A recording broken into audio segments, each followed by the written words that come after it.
بسم اللہ الرحمن الرحیم۔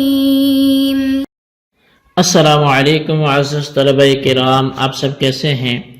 آج ہم نور الانوار کے سبق نمبر 229 کو پڑھیں گے۔ آج کے ہمارے سبق کا عنوان ہے مشکل کی مثال۔ آج کے ہمارے سبق کی عبارت و مثالہ قولہ تعالی فأتوا حرثکم سے شروع ہوتی ہے۔ جیسا کہ آپ کے علم میں ہے کہ ہم نے خفی، مشکل، مجمل، متشابہ کی تعریفات، احکامات اور اس کی امثلہ کا بیان شروع کیا ہوا ہے، تو چونکہ خفی کی مثال تو بیان ہو چکی ہے، تو ابھی ہم مشکل کی مثال کو سمجھنے کی کوشش کرتے ہیں۔ تو آئیے سب سے پہلے عبارت پڑھ کے اس کا ترجمہ کرتے ہیں، اس کے بعد پھر باقاعدہ سبق کی وضاحت کی طرف بڑھتے ہیں۔ مصنف علیہ رحمہ لکھتے ہیں وَمِثَالُهُ قَوْلُهُ تَعَالَى فَأْتُوا حَرْثَكُمْ أَنَّا شِئْتُمْ، اور مشکل کی مثال وہ اللہ تبارک و تعالیٰ کا فرمان ہے کہ فَأْتُوا حَرْثَكُمْ أَنَّا شِئْتُمْ فَإِنَّ كَلِمَةَ أَنَّا مُشْكِلَةٌ، کہتے ہیں یہ جو کلمہ انا ہے اللہ کے فرمان میں، یہ انا یہ کلمہ مشکل ہے۔ تجیء تارة بمعنى من أين، كما في قوله تعالى أنى لك هذا، أي من أين لك هذا الرزق الآتي كل يوم، جیسا کہ فرماتے ہیں کہ بے شک یہ کلمہ انا مشکل ہے، کبھی تو یہ من أين کے معنی میں آتا ہے، جیسا کہ دوسری جگہ قرآن کریم میں ہی اللہ تبارک و تعالیٰ نے فرمایا انا لکی ہاذا، اے مریم یہ تمہارے پاس یہ رزق ہر دن کہاں سے آتا ہے، یعنی یہ حکایتاً اللہ تبارک و تعالیٰ نے اپنے اس کلام میں ذکر فرمایا، تو وہاں انا لکی وتارتاً بمعنی کیفا، اور انا یہ کبھی کبھی کیفا کے معنی میں آتا ہے، کما فی قولہ تعالی انا یکون لی غلام،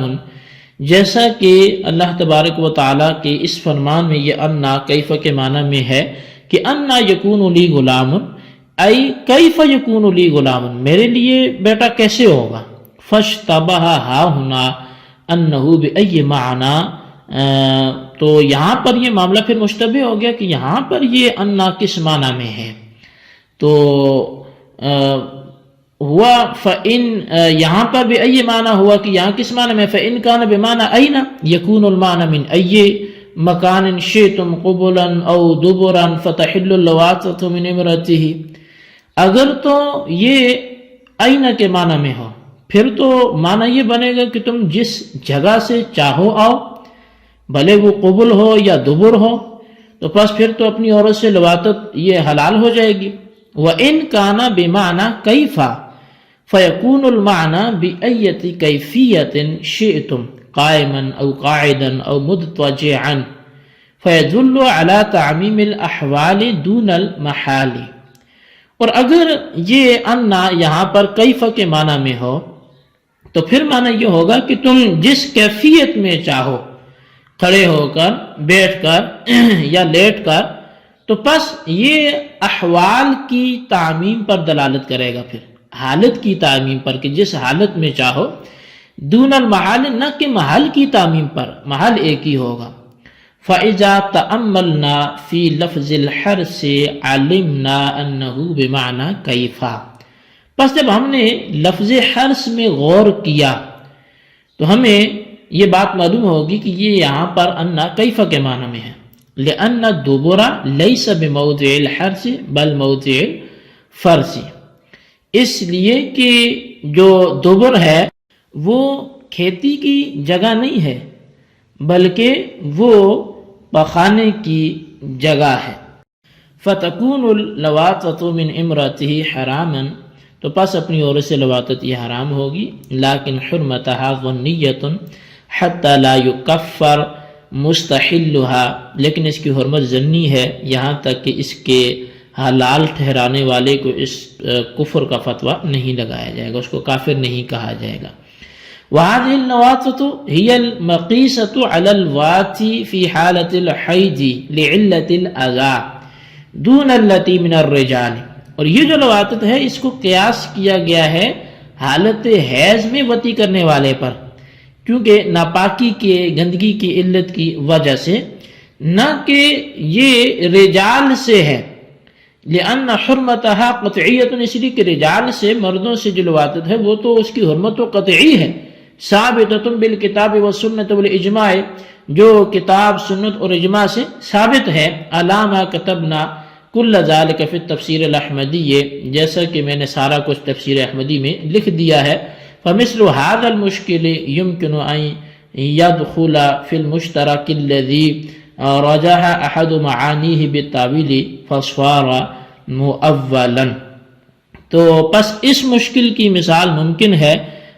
اس مشترک میں داخل ہو سکے، یعنی اس مشترک کی مثال ممکن اس مشترک میں داخل ہو سکے معانی میں سے ایک معنی راجی ہو گیا ہو، پھر وہ مشترک مؤول بھی ہو گیا ہو، تو اس مشترک میں ممکن ہے کہ اس کی مثال داخل ہو سکے۔ جی طلبہ کرام، یہ ہمارے آج کے سبق کی عبارت ترجمہ تھا جو آپ نے سنا۔ آئیے اب اس کی وضاحت کی طرف بڑھتے ہیں۔ شارح الرحمن نے مشکل کی مثال میں اللہ تبارک و تعالیٰ کا قول فَأْتُوا حَرْثَكُمْ أَنَّا شِئْتُمْ کو ذکر کیا ہے، اس طور پر کہ اس نطفہ کو جس سے اولاد پیدا ہوتی ہے بیج کے ساتھ تشبیہ دی، اور عورتوں کے رحم کو زمین کے ساتھ تشبیہ دی گئی ہے، اور اولاد کو زمین سے پیدا ہونے والے اجناس کے ساتھ تشبیہ دی گئی ہے، اور حرث کے معنی کھیتی کے ہیں، اور لفظ فأتو کے معنی کھیتی میں آنے کی اجازت دی ہے، اور لفظ انا شئتم کے ذریعے عموم پیدا کیا ہے، مگر انا مشکل ہے اس لیے کہ لفظ انا من این کے معنی میں بھی مستعمل ہوتا ہے، جیسے حضرت زکریا علیہ السلام نے مریم رضی اللہ تعالیٰ عنہ سے فرمایا تھا کہ انا لکی ھذا، یعنی ہر روز آنے والا یہ رزق، نئے نئے پھل تمہارے پاس کہاں سے آتے ہیں، تو یہ من این کے معنی میں ہوا۔ اور کبھی انا کیف کے معنی میں بھی آتا ہے، جیسے لڑکے کی بشارت پر حضرت زکریا علیہ السلام کا یہ قول کہ انا یکون لی غلام، یعنی میرے لیے اب یہاں بچہ یہاں کیسے ہوگا، تو یہاں کیف کے معنی میں انا آیا۔ بس انا شئتم میں یہ اشتباہ ہو گیا کہ یہاں انا کس معنی میں ہے۔ اگر من این کے معنی میں لیا جائے تو اس صورت میں مکان میں عموم پیدا ہو جائے گا کہ جہاں سے چاہو آؤ، اور معنی یہ ہوں گے کہ من ای مکان شئتم، یعنی آگے کے مکان سے آؤ یا پیچھے کے مکان سے آؤ۔ بس اس صورت میں اپنی بیوی کے ساتھ لواطت کرنے کی حلت ثابت ہو جائے گی۔ اور اگر کیف کے معنی میں لیا جائے تو احوال میں عموم پیدا ہو جائے گا، اور معنی یہ ہوں گے بِأَيَّةِ کیفیت شئتم، یعنی تم جس کیفیت کے ساتھ چاہو آؤ، کھڑے ہو کر، بیٹھ کر، کروٹ کے ساتھ، لیٹ کر۔ تو خلاصہ یہ کہ کلمہ انا ایک صورت میں تعمیم